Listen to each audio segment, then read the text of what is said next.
Install Docker. If this guide helpful, don't forget to like and subscribe. To begin the process, open your preferred web browser and type docker.com into the search bar. Once the page has fully loaded, locate the navigation menu and go to the Developers section.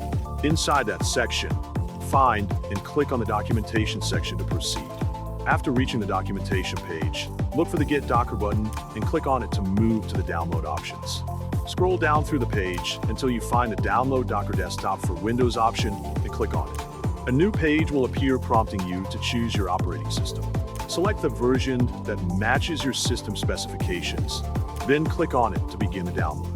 After the download is complete, locate the installation file in your Downloads folder and double-click it to start the installation process. Follow the on-screen instructions carefully to complete all stages of the installation. When the installer finishes, click the Close and Restart button to restart your computer and finalize the installation. Once your system reboots, open Docker from your desktop. When the service agreement window appears, click the Accept button.